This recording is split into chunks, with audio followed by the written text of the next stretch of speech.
اسی ماحول نے ادنا کو اعلیٰ کر دیا دیکھو۔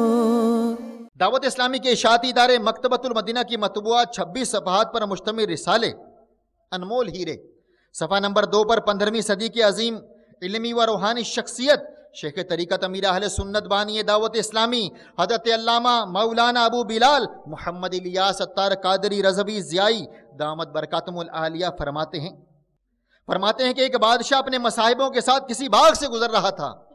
دیکھا باغ سے کوئی شخص سنگریزے پھینک رہا ہے۔ ایک سنگریزہ خود اس کو آ کر لگا۔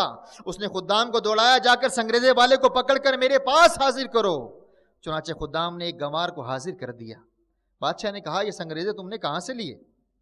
اس نے ڈرتے ڈرتے عرض کیا، میں ویرانے میں سیر کر رہا تھا، میری نظر ان خوبصورت پتھروں پر پڑ گئی، میں نے جھولی میں بھر لیا۔ اس کے بعد پھرتا پھراتا اس باغ میں آ نکلا، پھل توڑنے کے لیے سنگریزے استعمال کرنا شروع کر دی۔ بادشاہ نے کہا، ان سنگریزوں کی قیمت جانتے ہو؟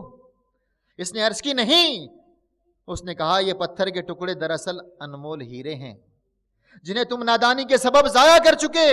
اس پر وہ شخص افسوس کرنے لگا، مگر اب افسوس کا فائدہ نہیں، وہ سب کے سب اب ضائع ہو گئے، ہاتھ سے نکل چکے تھے۔ میٹھے میٹھے اسلامی بھائیوں اور مدنی چینل کے ناظرین، یہ ایک آیت ہمیں اپنی زندگی کے قیمتی لمحات کی قدردانی کا سبق دے رہے۔ گزرتے وقت کا ہر لمحہ حقیقتاً اگر غور کیا جائے تو ایک قیمتی ہیرا ہی تو ہے۔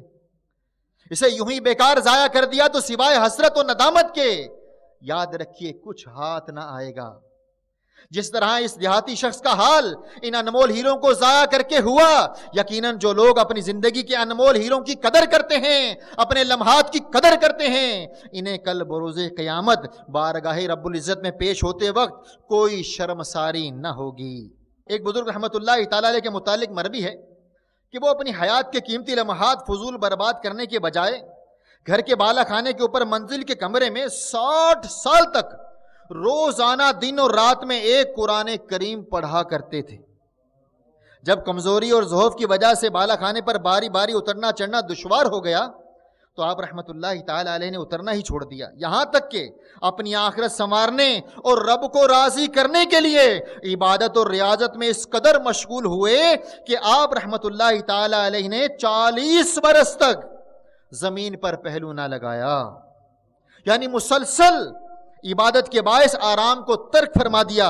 اور جب آپ رحمت اللہ تعالی علیہ کا اس جہان فانی سے کوچ کا وقت قریب آیا تو آپ کے صاحبزادے ابراہیم بن ابو بکر رونے لگے۔ آپ رحمت اللہ تعالی علیہ نے ان سے ارشاد فرمایا، کیا تمہیں خیال ہے کہ اللہ عز و جل تمہارے باپ کے وہ 40 سال ضائع فرما دے گا جس میں اس نے ہر شب میں ایک قرآن کریم پڑھا؟ اللہ عز و جل کے فضل و کرم سے ایسا نہیں ہوگا۔ سبحان اللہ عز و جل۔ میرے پیارے اسلامی بھائیوں، دیکھا آپ نے، جو لوگ دنیا میں اپنے وقت کی قدر کرتے ہیں اور منزل حقیقی تک پہنچنے کے لیے وافر مقدار میں زاد راہ اکٹھا کر لیتے ہیں تو اس جہان فانی سے کوچ کرتے وقت انہیں کوئی افسوس نہیں ہوتا، بلکہ وہ تو خوشی خود آگے بڑھ کر موت کو بھی اس لیے گلے سے لگا لیتے ہیں کہ فانی لذتوں سے جان چھڑا کر ابدی نعمتوں کے سائے میں جلد از جلد پہنچیں۔ ہمارا تعلق کسی بھی شعبے سے ہو، یہ بات بخوبی جان لیجئے کہ جس مقصد کے تحت ہم نے یہ شعبہ اختیار کیا ہے وہ مقصد اسی صورت میں حاصل ہوگا جب آپ اپنے اوقات کار کو درست استعمال کرتے ہوئے بھرپور محنت اور لگن کے ساتھ کوشش کریں گے۔ اس لیے کہ جو اپنے مقصد کو جس قدر زیادہ اہمیت دے گا اس کے حصول کے لیے کوشش کرے گا، اس کی کامیابی کے امکانات اتنے ہی زیادہ روشن ہوں گے۔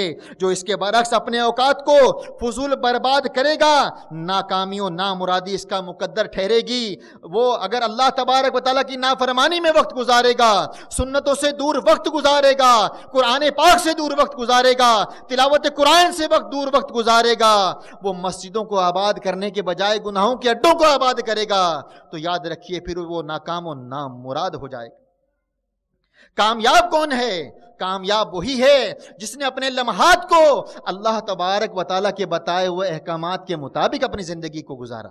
کامیاب وہی ہے جس نے پیارے آقا میٹھے مدنی مصطفیٰ صلی اللہ تعالیٰ علیہ وسلم کے بتائے ہوئے طریقے پر عمل کرتے ہوئے اپنی زندگی کو گزارا۔